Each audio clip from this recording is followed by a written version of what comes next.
ইতিহাস ঘাটলেই দেখা যায় বিভিন্ন মন্দির গড়ে ওঠে বিভিন্ন রকম গঙ্গার পাড়ে। ঠিক সেই রকমই আজকে কলকাতার বুকে অবস্থিত গোবিন্দরাম মিত্রের বিখ্যাত অষ্টাদশ শতাব্দীর নবরত্ন মন্দির, যার নাম কালো প্যাগোডা বা ব্ল্যাক প্যাগোডা, যার উচ্চতা ছিল একসময় ১৬৫ ফুট, কিন্তু কালের প্রভাবে ধ্বংসপ্রাপ্ত হয়ে সামান্যতম অংশই রয়ে গেছে। এবং এর সঙ্গে জড়িয়ে রয়েছে এক খুব সুন্দর ইতিহাস। সেই ইতিহাসটাই কিন্তু আজকে তুলে ধরবো আপনাদের সামনে এবং জানাবো এই কালো প্যাগোডার ঐতিহাসিক কথা।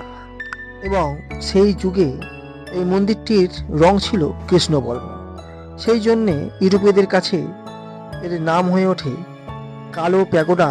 বা এই মন্দিরে আরাধ্য ভগবান হলেন ভগবান শিব। বর্তমানে এখানে আরো অন্যান্য দেবদেবীও দেখা মেলে।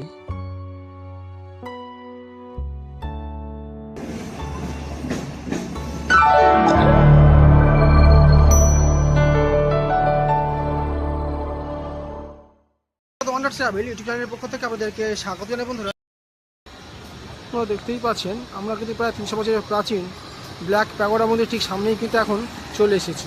প্রায় ৩০০ বছরের প্রাচীন মন্দির কলকাতার কুমোরটুলির রবীন্দ্র সরণিতে অবস্থিত এই ব্ল্যাক প্যাগোডা বা কালো প্যাগোডা মন্দিরটি, যা প্রায় ২৯০ থেকে ২৯৫ বছরের প্রাচীন মন্দির।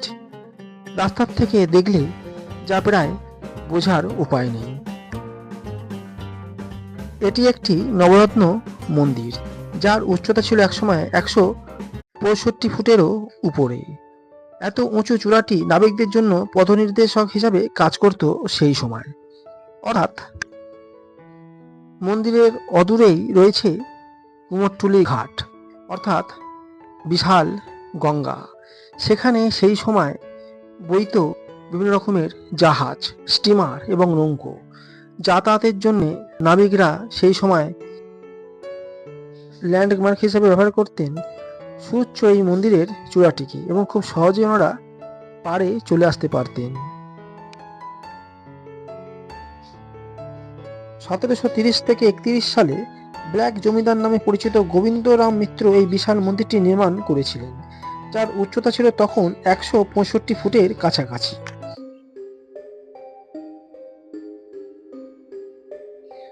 ১৮০০ শতকে এই বিশাল নবরত্ন মন্দিরটি ছিল কলকাতার অন্যতম উঁচু কাঠামো এবং ঐতিহ্যপূর্ণ মন্দির। কুমোরটুলির কাছে শিব মন্দির নামে এই ব্ল্যাক প্যাগোডা মন্দিরটি আজও অবধি সেই পুরনো ঐতিহ্য বহন করে রয়েছে।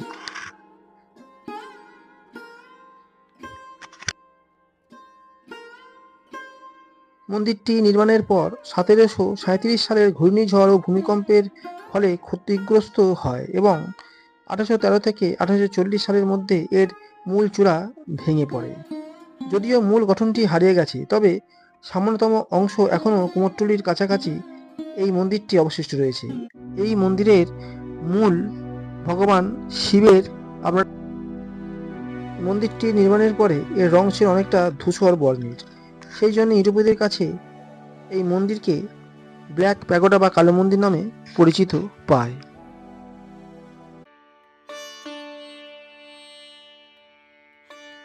বর্তমানে মন্দিরটি গোবিন্দরাম মিত্র নবরত্ন মন্দির নামে সবাই চেনে। কলকাতা হেরিটেজ মন্দিরটি তকমা পেয়েছে এই মন্দিরটিও। দেখতেই পাচ্ছেন নবরত্ন মন্দিরটি ভেতর থেকে অনেকটা এইরকম দেখায়। তখন যদিও ধূসর বর্ণের ছিল, কিন্তু বর্তমানে কিন্তু হলুদ এবং সাদা মার্বেল পাথর দিয়ে সজ্জিত মন্দিরটি, এবং ভেতরে দুটি শিবলিঙ্গ দেখতে পেয়ে যাবেন। এছাড়াও কিন্তু বর্তমানে এখানে পূজিত হয় রাধা কৃষ্ণের খুব সুন্দর কিন্তু বিগ্রহ। এছাড়াও পাশের কক্ষে দেখতে পেয়ে যাবেন রাম, সীতা এবং লক্ষ্মণজি এবং হনুমানজির খুব সুন্দর বিগ্রহ।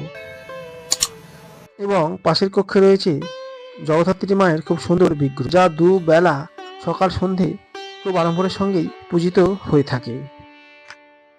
এবং মন্দিরের ঠিক প্রবেশের পথেই কিন্তু দেখতে পেয়ে যাবেন হনুমানজির বিগ্রহ।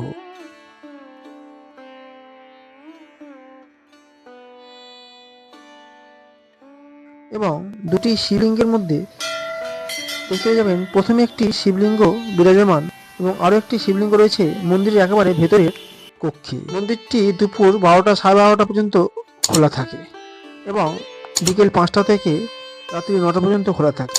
সময় থাকলে গিয়ে দর্শন করে আসতে পারেন।